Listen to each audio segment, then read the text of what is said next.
पण मागं दिलेले आहेत, तुम्ही शॉर्ट्समध्ये किंवा व्हिडिओमध्ये जाऊन पाहू शकता. तर मागणीत तेच दिलं जातं जे समोरच्याला अभिप्रेत असतं आणि पाठपुराव्यामध्ये तेच मिळतं जे आपल्या हक्काचं असतं. लक्षात आलं का?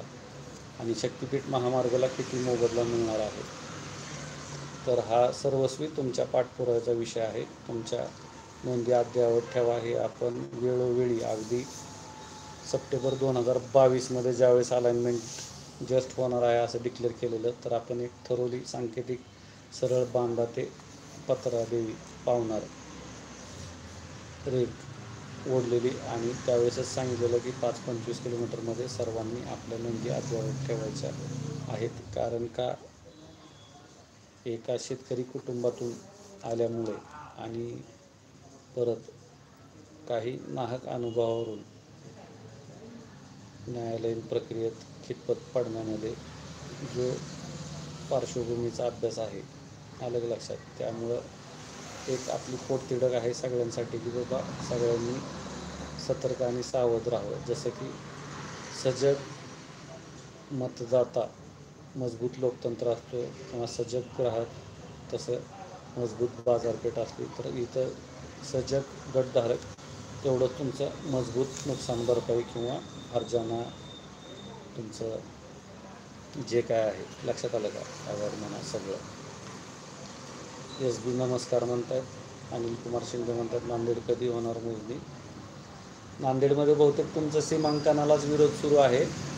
तर सगळ्यांना विनंती आहे, आपलं समर्थन असेल किंवा विरोध असेल तर लोकशाही मार्गाने नाही का आपलं जे काय मनोगत आहे, तुम्ही आपला व्हिडिओ आपला चॅनल या उपक्रमाअंतर्गत आपलं मत आम्हास व्हिडिओ दृकश्राव्य माध्यमात पाठवू शकता किंवा फोटो काढून समूहाचा तिथं शब्दांकन करू शकता, ज्याचं वाचन आम्ही करू. आलं लक्षात. जे आहे जसं आहे तसं दाखवण्याचा प्रयत्न आत्तापर्यंत करत आलेलो आहे आणि इथून पुढे देखील करत राहील. महेंद्र मेटकरी म्हणतात सांगोला अजून काहीच हालचाल नाही, ना मोजणी ना नोटीस. असं तुम्हाला वाटत असतं, ठीक आहे. प्रशासन अगदी लोकसभेच्या निकालापासून गुप्तता ठेवत आहे.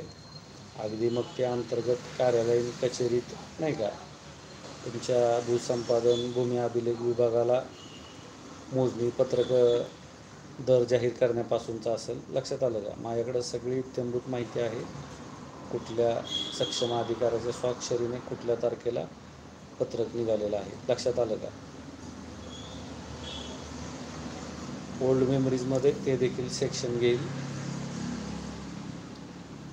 कसं ज्यावेळेस आपण पाहतो की डिसेंबर 2023ला आपण 25 डिसेंबरला आपण एक शक्यता जाहीर केली. त्या अगोदर सप्टेंबर 2022ला एक शक्यता जाहीर केलेली.